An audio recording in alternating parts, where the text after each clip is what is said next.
Music by Kumar. And Music presents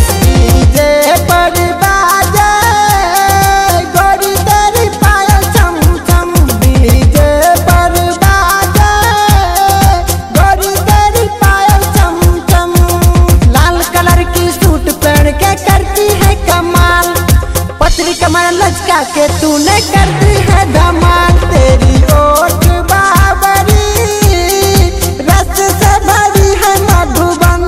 DJ पर बाजे गोरी तेरी पायल चम चम। And Music presents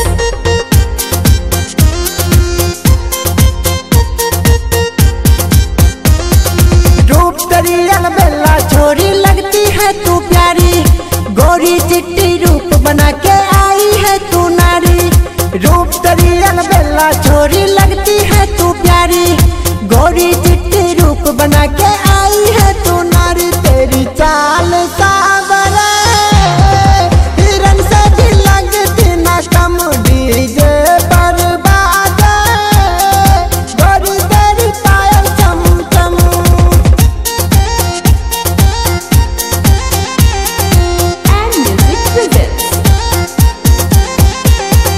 कहाँ से तू आई है गोरी कहाँ को तू जावेगी। ऐसा ना तड़पा तू मुझका मन में मरवावेगी। कहाँ से तू आई है गोरी कहाँ को तू जावेगी।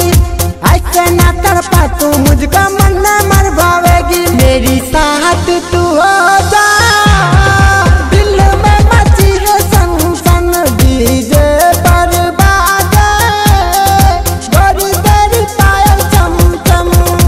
And Music presents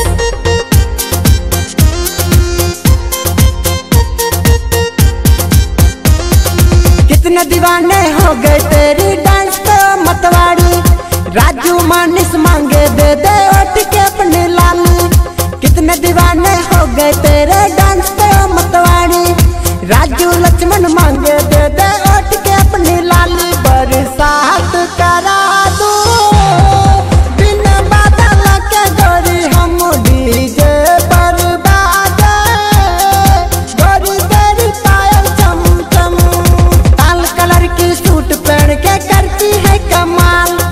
पतरी कमर लचका के तूने कर दी है धमाल। तेरी ओठ बाबरी रस से भरी है मधुबन। डीजे पर बाजे गोरी तेरी पायल चम चम। पायल चम चम। And Music presents